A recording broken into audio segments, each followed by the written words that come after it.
My name is Keely, and I am a grief counselor here at Angela Hospice. And today I'll be walking you through um, some different ideas and framework for how we can support someone that we care about and who is grieving.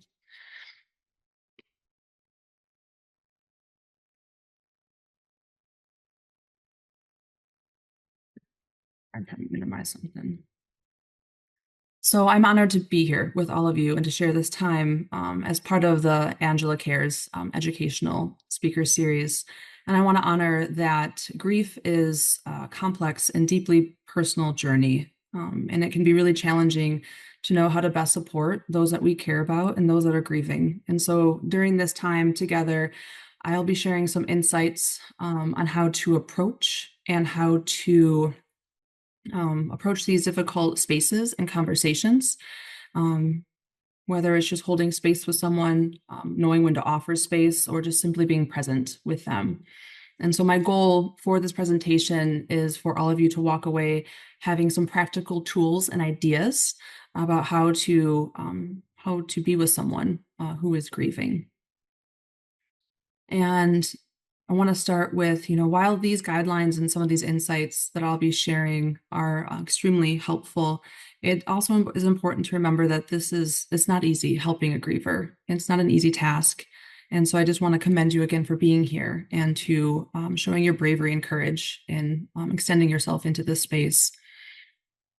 We may have to give more concern, time, and love that we thought we had to give. And this effort is more than worth it.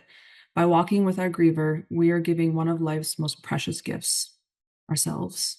So thank you again for being here.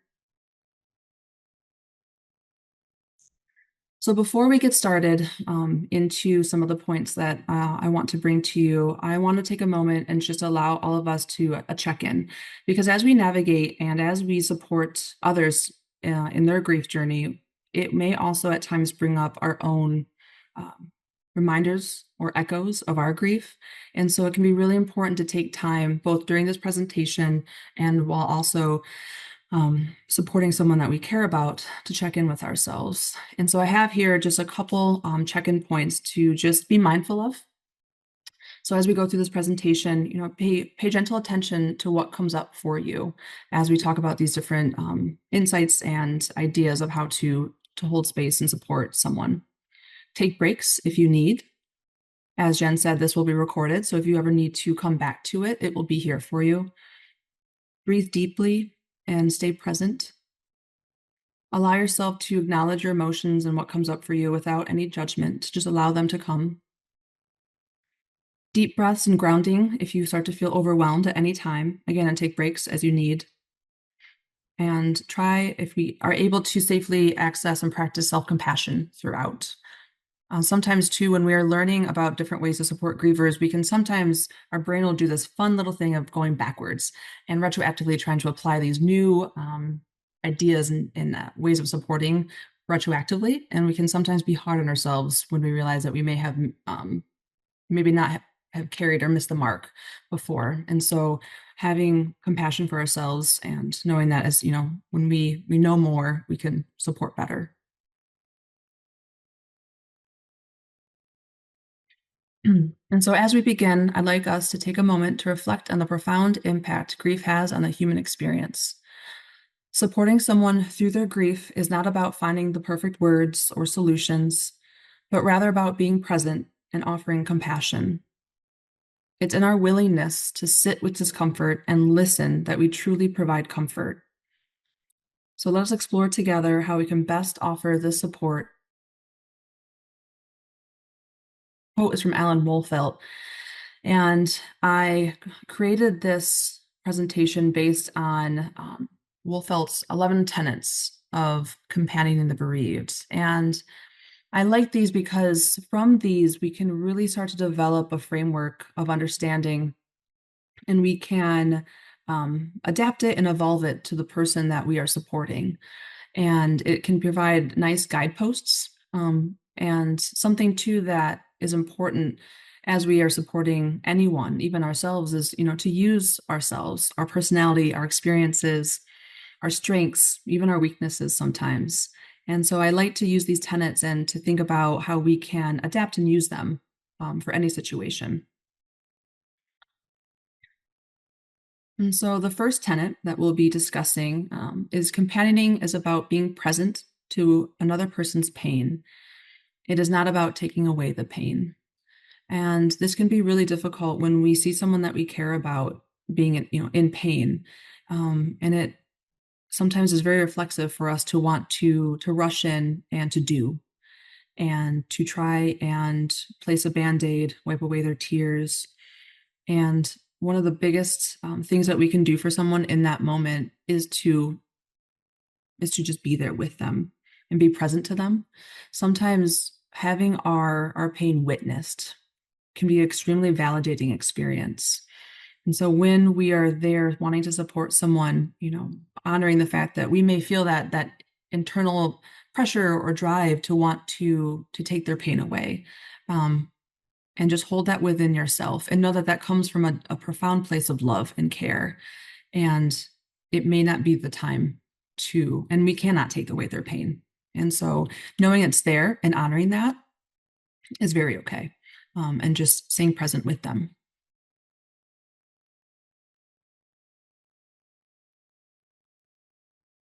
The second tenet says companioning is about going to the wilderness of the soul with another human being. It is not about thinking you're responsible for finding the way out. Again, in our society, we're very task oriented, and things can sometimes feel like they are in a linear trajectory.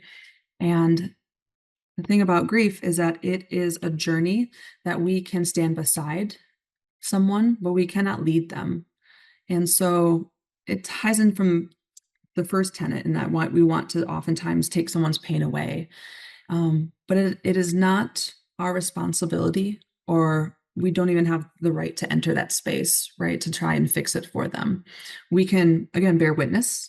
We can hold space. We can listen to them and their fears, their frustration, their pain. And having the courage to share that space with someone, to step into that space, knowing that we cannot take responsibility for it, but we can be with them during that time, is such a profound way of loving and caring for someone. And it can be really hard too when we have a different perspective. We may see that the person that is grieving, there may be, in our perspective, in our view, an easy way out, so to speak, right? There may be something they can do or say that may help them. And knowing that they need to make that decision for themselves. And again, we can be there with them, but it is not our responsibility to pull them in that direction. They have to take that step on their own. The third tenet 3, says companioning is about honoring the spirit. It is not about focusing on the intellect. Sometimes it can feel very safe to intellectualize and to try and take the pain and the emotions that we are witnessing or even that we are feeling and try to intellectualize it and make it something that can be accomplished or done or completed. And so it is important to remember that grief impacts all domains of our lives. And it is not just impacting our emotions or our intellect. It's in a lot of ways a spirit of a wound of the spirit. And so it is important to keep that in mind, that someone, when they are grieving, is not necessarily going to be able to access their minds and their memories and their thoughts in ways that they have been in the past. There's actually been studies showing that when someone is actively grieving, especially in the acute phase of grief, the frontal lobe that is responsible for helping our rational thoughts, our planning, our logic, is actually under functioning. And so we don't always have literal access to the parts of our brain that help us complete seemingly simple tasks that we have been able to complete in the past. The part of our brain that is overactive is within the deeper parts of our brain that are concerned more about just survival and fear, anxiety. And so it can be hard and difficult to watch someone we love who is grieving sometimes have difficulty making decisions or making decisions that they may not normally make, and always keeping safety in mind, it is important to remember too that, their spirit and their heart are wounded. And so it is not always going to be, decisions are not always going to be made through the lens of an intellectual, rational decision. And so that can be helpful as we're sitting with someone and listening to them, being with them. It can be helpful to have that perspective, knowing that their spirit is wounded, and it's not helpful for even ourselves to try to analyze that through an intellectual or rational lens.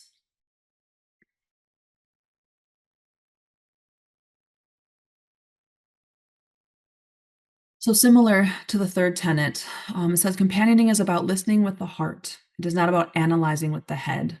So, again, as I previously said, when someone is grieving, their mind becomes almost like scrambled eggs. Access to different resources, different rationales aren't always available. And so it's important to lead with our heart and to be able to, again, hold space, keeping safety in mind, for the person that we're supporting, to just lead with our heart and hold space for them, and knowing that we're not trying to analyze them, we're not trying to diagnose them, we're not trying to solve an equation or an algorithm. This is so much deeper than that. And it can feel safe sometimes to kind of bump over into that thought pattern, right? To kind of think about, how can I analyze this? How can I solve this for them? How can I fix? And it's, again, it comes from a very loving place, but there's nothing to fix. The only thing we could do is go back in time and prevent their loved one from dying. And so it is important to try to, again, it can acknowledge that drive and that want to analyze and fix and to jump in and do. But it is really more important to listen with our heart than it is trying to access parts of our mind to analyze and fix.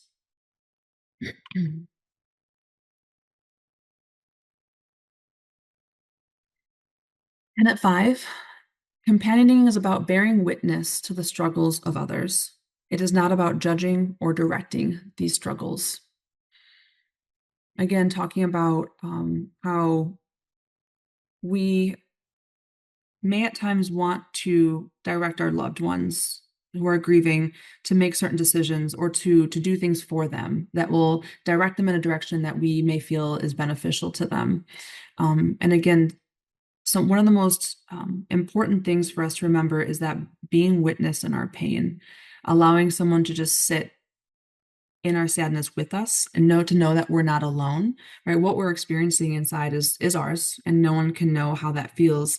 And having someone that we care for and that we trust just be with us and can bear witness and see is something that can be so very healing. It may be hard at times too to watch someone, again, make decisions, not make decisions. It can be hard to not judge them or make comparisons to what we have experienced or what we've seen other people experience. And again, it does go back to just allowing them. It is their journey, and we are companioning them. We're holding space, and we're on the journey with them, beside them. But it's important that we try not to direct or to push or pull them in any particular direction.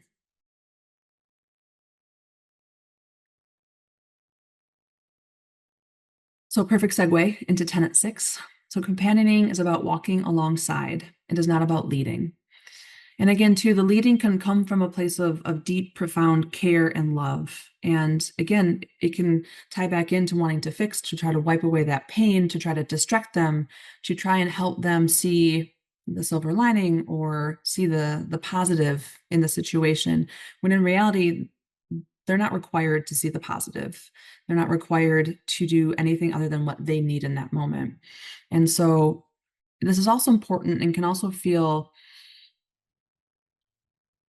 a release of responsibility for us to know that we're walking alongside them. And either, at times they may be running, skipping, jumping, crawling, and we're just there with them. We're keeping pace with them and meeting them exactly where they are.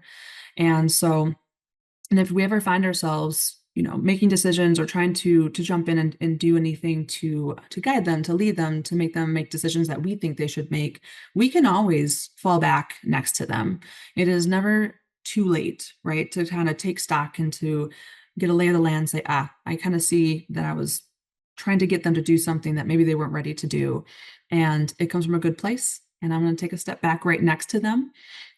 It is never too late to keep pace with them.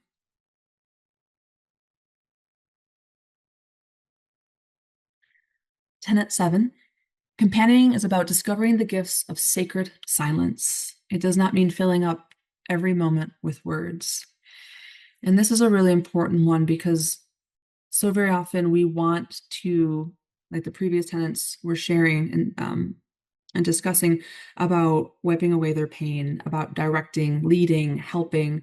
And sometimes the most profound thing we can do is to just sit with someone and not fill the space or not to pressure them into saying anything, because sometimes there's nothing to say.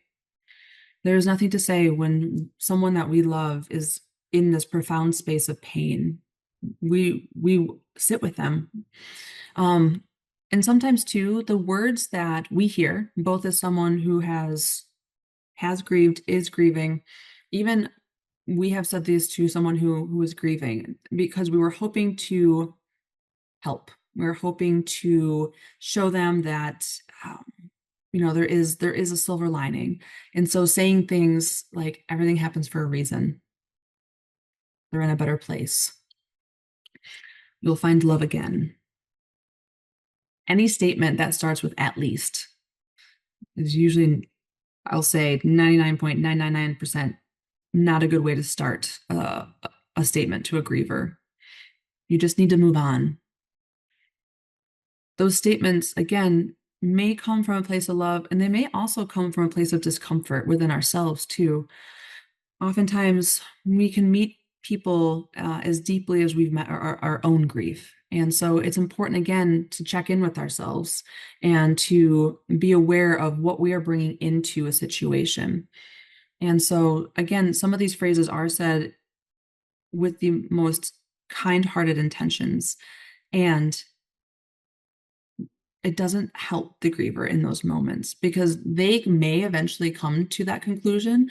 And again, but they need to get there themselves. We cannot drag them to that conclusion that everything happens for a reason. We cannot convince them of that. That is something that they must find on their own along their journey within their own heart. And so I have found some of those most profound moments is in silence. And silence can be very difficult. And I want to honor that too. In our society, we don't have a lot of spaces that we learn to be comfortable with silence. And so, again, being mindful of what our comfort level is too. And you can even practice being mindfully silent and just being present to someone and letting them lead the conversation if they wish.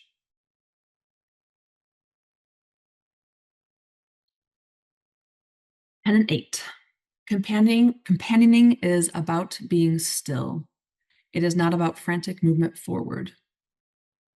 Again, so very often when we see someone in pain, we want to help them. We want to rush in and bandage their wounds, wipe their tears, hold them. And as we walk alongside someone, there may be times when they may be briskly walking, galloping, sprinting, and we'll keep pace with them. However, very often our grievers are not moving very quickly, right? They're pausing, they're stopping, they're reflecting. And so it's important to be comfortable not only with that silence, but also being still with them. And it again, our society doesn't hold space for that. We're taught from the early on, start walking and start talking. And so, being mindful of what we're entering this space with as well. And it takes intentionality to feel comfortable with that stillness and silence. And again, too, we will oftentimes want to fill that space with movement, with words. And really, again, our grievers, they get to decide the pace and their own cadence. And so if we start to feel that energetic buzz, we start to feel that interior drive to want to do something or kind of push them along or drag them along to smile, be happy, to go do things that they used to do. Pay attention to that, listen to that, and then check in with the griever. Where are they? Have they made any indication that they're ready to do that? Have they made any, have they mentioned that they are hoping to go, spend time with you or get back to activities that have previously brought them joy and peace? And if not, then it's okay to kind of check ourselves and put it on the back burner. So when they are ready, we can meet them there.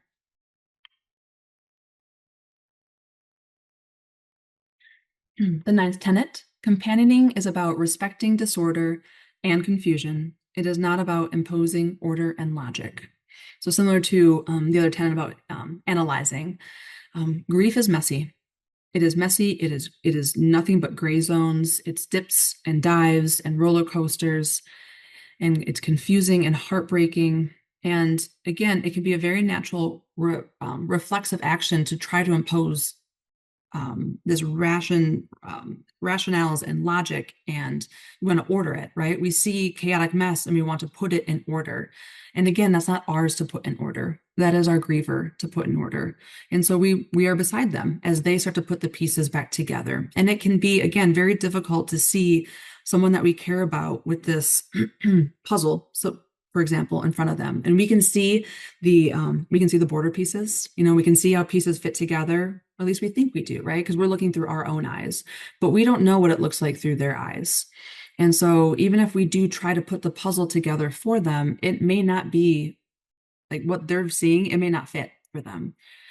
And so being mindful and knowing that, it's so very important for their own healing to put the pieces together for themselves. And we're there with them, right? We're there supporting them and offering our advice, our silence, our stillness, our love. And again, knowing that it's very uncomfortable to sit in that disorder and that confusion, and it's not ours. It is theirs. And honoring that and honoring their pain is theirs. It is not ours to try and put together for them.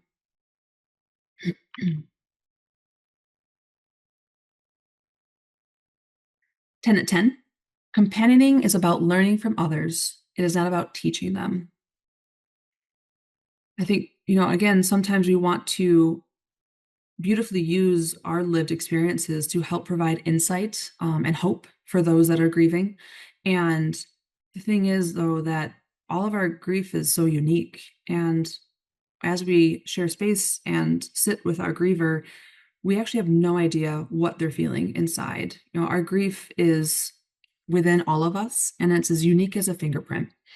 And so even individuals who have lost someone they both know, a family member, each individual's grief is going to look and feel different.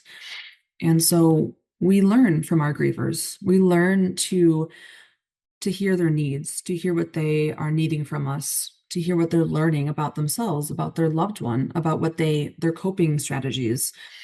It is not about taking what we have learned about our unique specific grief and trying to apply it to them. And so that can be a helpful framework and perspective to have, is that when we are with our grievers, they are teaching us, they are showing us what they need from us. And so being mindful and listening to that, listening to those nonverbal cues, the peaceful silences, the painful silences, is really, really important. The 11th tenet, the last one, companioning is about compassionate curiosity. It is not about expertise. So again, going back to, we are not there to teach our grievers. We are there to be curious about what their experience is. And when they feel ready to tell us, they will. Grief has no timeline. It is every individual gets to decide how they want to express their stories. Having curiosity about that is very natural and normal. And something that I often tell my clients is, all of our stories are sacred, and that includes the stories of our grief. And we get to decide who we want to share that story with. And so it can be a very natural pull to want to talk to our griever and ask for details and ask, how are you feeling? Or how is this? And when did that happen? And because we want to understand, right? We want to understand. We want to know the context. We want to know every little detail so that we can have a better understanding of how to support them. When in reality, pulling that from them can be really painful. And so allowing them to space to to have curiosity and to know that when they are ready, if they are ready, they will share it with us. You know, for so many grievers, they're still making sense of the story. And so we want to make sure we hold space for them to share it with us by choice and not because out of love, we're pulling it from them. And so it's very common, we want to ask questions and give them time to share that with you. Um, and sometimes it can be helpful too. If we want to ask someone a question, we can check in with ourselves and say, why am I asking this question? Am I asking this question because of my own curiosity and because I want to know? Or am I asking this question because I think it may be helpful to them to share that with me? And that can be a nice way to check in about some of the questions that we may want to ask. And again, expertise, you are all experts of your own lives and your own stories and your own grief. And again, just, we may have lost someone similar, but our grief stories are very unique. And so it's important to remember that even out of a place of loving care, our grief is ours and theirs is theirs. And we're going to be alongside them while they navigate that. And we're not going to try to apply what we've learned or things that we've taken away from our grief to their story.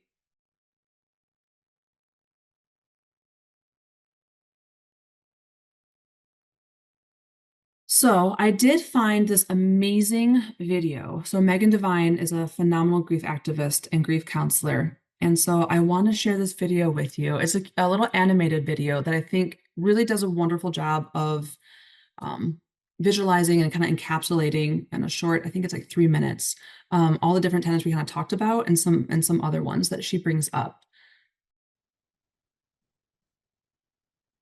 So, what do we do about all the pain we see in the world, all the pain we feel in our own lives?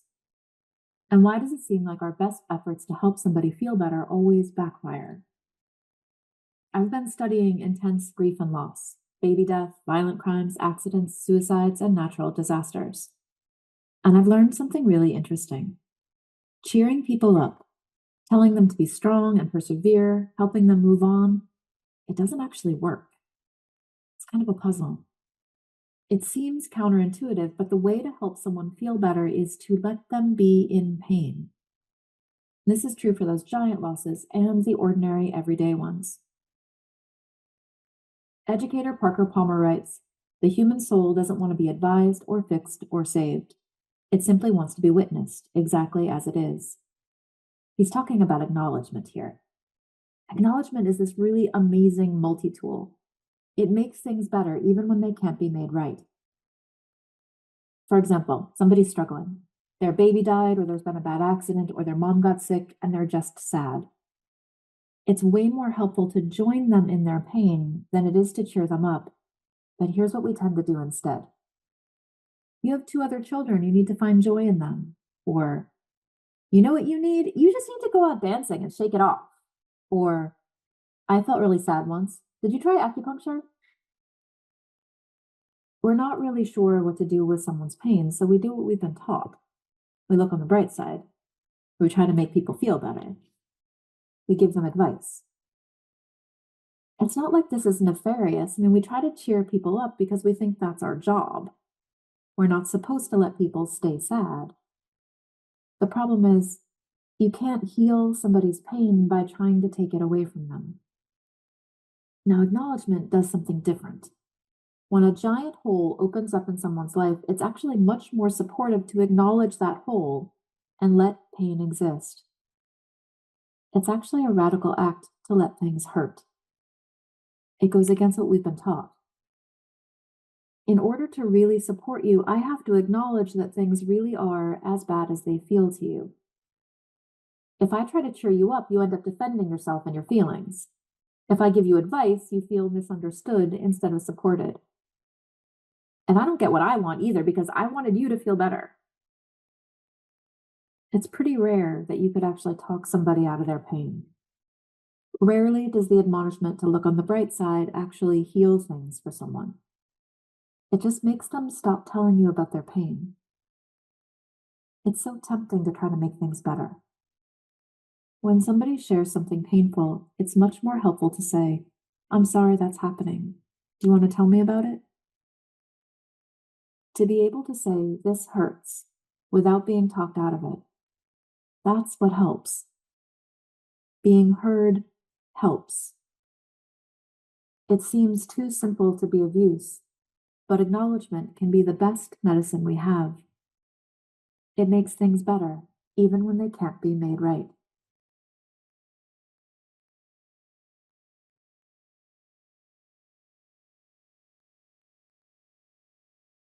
So again, I like that video because it's short and really shows the point that kind of all these tenets kind of culminate into, right? Is this idea that acknowledgement, showing up.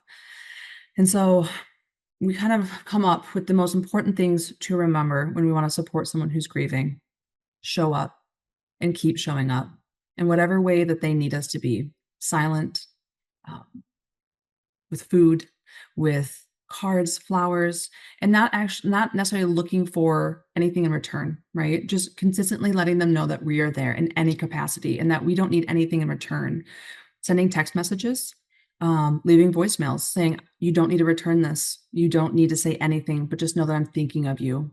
Sending cards saying, you don't need to do anything with this. Just know that I'm thinking of you. So showing up. And then when we show up, being quiet and shushing and not trying to, again, fill that space with any words, any tasks, anything to do, allowing our griever to take the lead on that. And sometimes they may want a distraction. They may want to hear about everything and everything that's happening in their life and to hear a funny story. And they especially most likely want to talk about their loved one and even hearing stories from you about their loved one. And so, again, but allowing them that space to decide that for themselves and to listen with our heart and to not try to analyze, judge, push, pull, not try to fix it and give them a balloon and a smiley face. And like Megan Devine said in her video, to just acknowledge. And sometimes the best way to acknowledge that is to genuinely, authentically show up and listen with no motive other than just wanting to be there for them. And that is something that there is this energetic shift that will occur when we just genuinely show up for someone with no other motive other than just saying, hey, I'm here for you in whatever capacity you want me to be. That is something that's sometimes the most healing thing we can do for our grievers.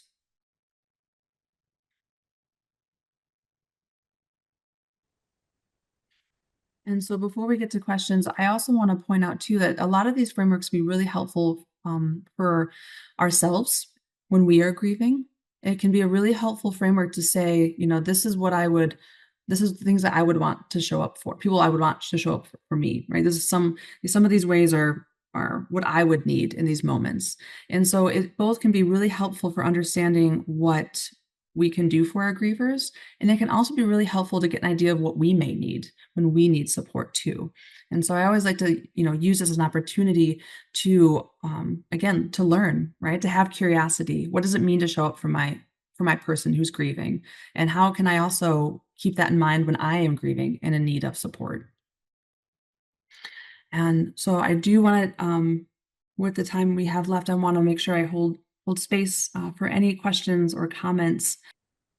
And Thanks, Keely, so much. I do have two questions that came in. One particularly asked to be private, so just out of respect for both of them, I'll not really reveal names. But again, while I'm asking the question and Keely is responding, feel free to drop questions in the chat and or unmute yourselves and ask Keely directly. So Keely, the two questions. One question was, you mentioned in the tenets of, and you said not to use the word at least when you're talking to someone. So what would you suggest? Because this individual said that to me sounds like I want to make it less painful, but I understand. See, what do they say? I understand what you mean by saying not at least, but then what do I say? That's a great question. Thank you for asking it. So I have found sometimes just saying, I hear you. I hear you. I hear that you are in pain. I acknowledge your loss.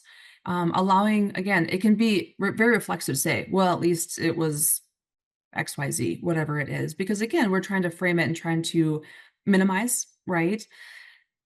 But sometimes there's nothing to minimize. It sometimes too, I mean, my clinical term, it sucks. This sucks. And I am so sorry. And I'm here. Keeping it simple and making it genuine. There is no magical word or phrase to say to someone who is grieving. So very often we want to have that that magic wand phrase that is we say it and it just magically blossoms and glitter sparkles everywhere. There's not. And so sometimes just saying I'm sorry, I hear you, and not trying to add anything to it, right? Kind of like similar to the video, acknowledging I see that you're in pain and I see that your heart is broken and I am here.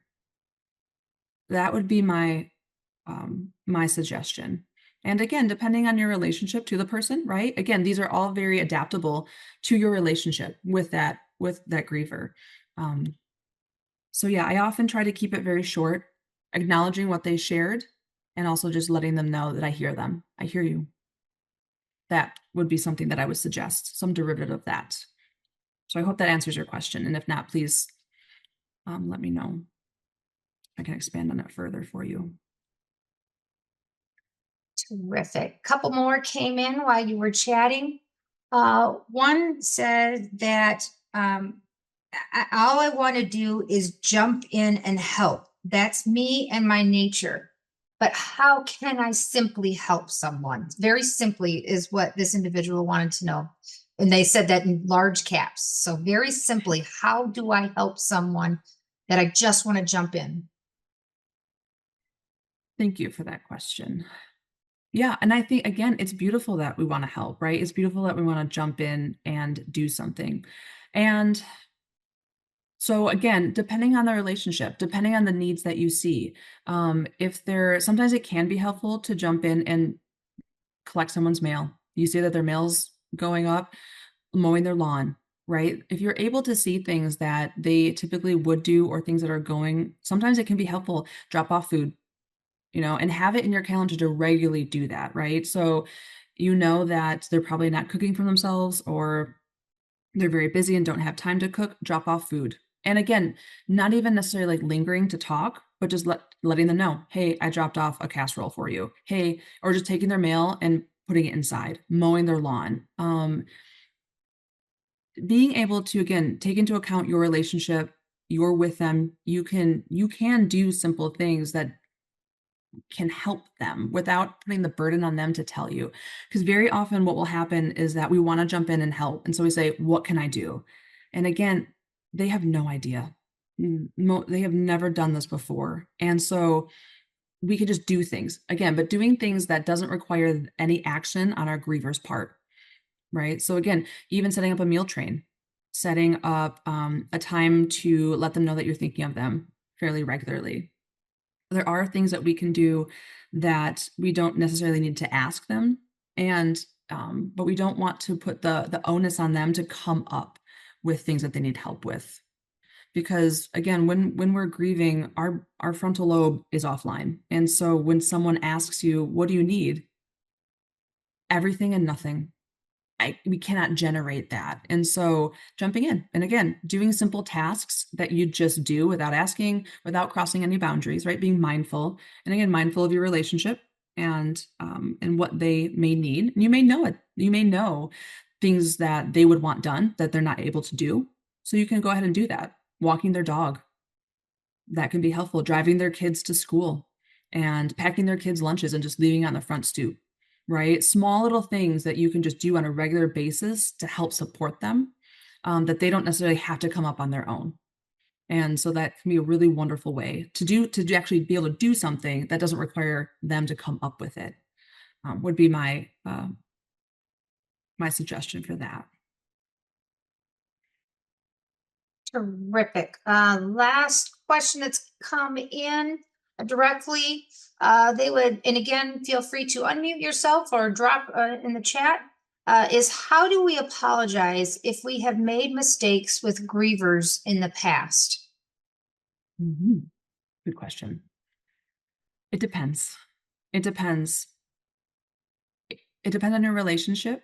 And I think also too, thinking about why are we apologizing? Are we apologizing to ease our guilt? Or are we apologizing because it will truthfully repair the relationship?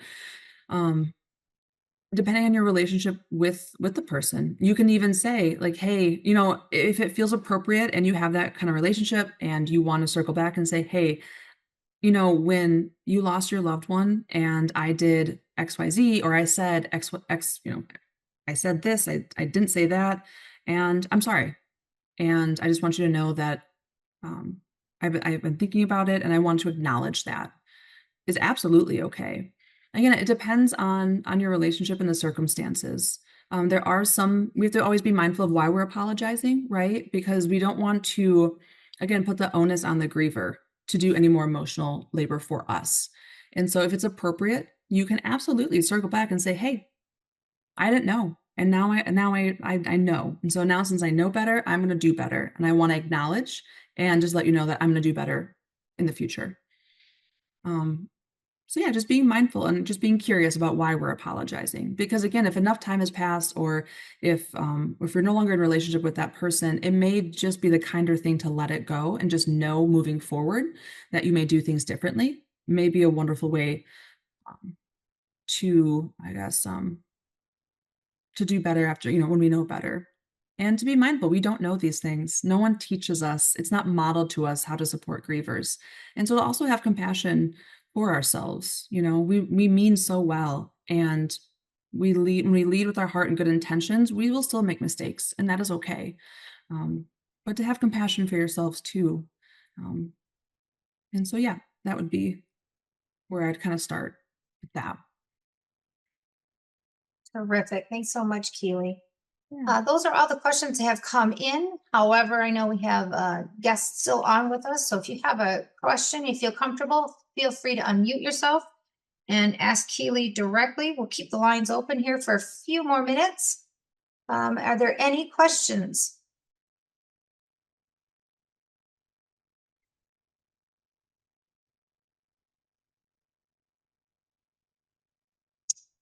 All right. Oh, I think John is trying to. Are you trying? Hold on. Oh, I can't unmute her. Or you're still muted. You're still muted. Okay. Hi. Now you can hear me? Yeah, hi. Hi, how are you? I'm good. Good. For I've being got a here. question to ask you. Yeah. What about when it comes to, I've got a couple girlfriends that have been diagnosed with cancer. Do I use the same type of procedure as with a grieving person? Like listening to them, talking to them, being with them? Yes. Okay. Absolutely. Yes. So a lot of this does apply to Okay. diagnoses, to chronic illness, because within that, there are a lot of losses that they are experiencing. Yes. So yes, you are spot on, holding space and allowing them to kind of meet them where they are, because on this Okay. journey of treatment and other diagnoses and things like Yeah. that, yeah, absolutely. That's a wonderful way to support them, right? And not trying to, especially when someone's sick, right? Not trying to Yes. see the silver lining, or at least it's Right. this kind, when they get to make that decision, right? If they Okay. say it, then we can follow and say, oh, yes, absolutely. But we want to make sure that they're coming up with it and we're not Right. putting that on them. Yeah. Okay. Yeah. So just like doing grocery shopping if they want me to, or I'll suggest it, of course. Anything I can do to be with them. Yes, Okay. absolutely. Yes. And it can be wonderful too to I will say it's more important to have consistency, right? Okay. Than like big shows or big, Yes. right? It's important to Yeah. say like, hey, I'm gonna buy your groceries every Thursday. Is Thursday work? I'm gonna drop groceries off to you every Okay. Thursday. And so Okay. having that longevity and that consistency is, if Okay. that works with them, is sometimes like one of the best ways to do it as well. Because they can depend on that, and it can also just provide them one less thing that I have to worry about. Okay. That's wonderful. Thank you so much. It's been wonderful. Well, thank you. Thank you for Mhm. being here. Okay. So this is Pat. Can I just add a couple of things? It's not Please. questions. Hi, Pat. So based on what she just asked, I was actually thinking the same thing. I have a girlfriend, a very close friend, who's going through breast cancer treatment. And I know from my experience with my husband, who I lost a year ago to cancer, you don't want a lot of people bugging you and asking you what to do or how is he going. So I've just been taking it very slow with her, and I send her a text. Just sometimes I just say thinking of you, or I've mailed her a card, or I know I picked fresh blueberries. I know she likes blueberries. So I dropped them off. I said, you don't have to answer the phone or answer the door. I just gave her some sunflowers and blueberries, and I left them on her front porch, and she was just thrilled. Oh, that's a good idea. So Very there's good. just some simple things. And Yes. I've been wanting to help her with her treatments, that take her to her treatments. And she has another friend who's been taking her, et cetera. Well, I played it very slow with her, and I just kept telling her, I'm here for you when you need me. Right. And she finally asked me today if I would take her to her next treatment. So I'll be able to help her. Oh, that's wonderful. So that was one thing. The other, I just wanted to say, as a griever, sometimes people still hide their grief. So, because sometimes society isn't accepting of grief as much as they should be. And so just be cautious of the friend, if they've lost someone, maybe they are hiding their grief. So ask them a few times, how are you doing? Are you really okay? Or just talk about their loved one, because maybe that will help bring out, some discussion and help make them feel better. All right.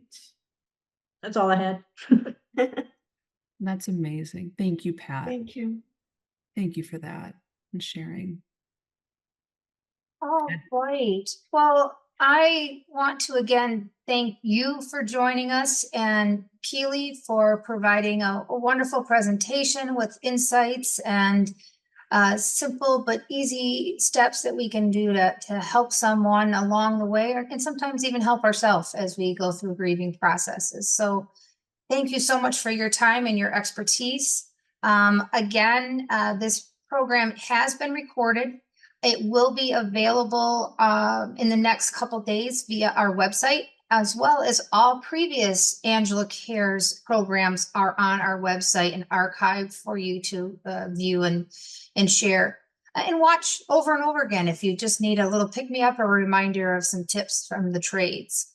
Again, we welcome you to join us at some activities that are coming up. We have our self-care teen grief care workshop, which I'm pretty sure Keely will be involved with on September 15th here at the grounds. And that's for teenagers to help them through the grieving process. Then we also have our walk of remembrance the following week, which is on September 21st, again, back here on the grounds of Angela Hospice. And then Laughter Lifts You Up comes in October. Tree of Life starts in November. We have other opportunities that will be coming up, and we encourage you to visit our website often to take a look at those events and opportunities. Again, I'd like to thank you for joining us today. Thank you so much, Keely, for your presentation, and I wish you all a wonderful Thursday afternoon, and be well. Thanks so much. Thank you. Thank you, everybody. Thank you. Thank you.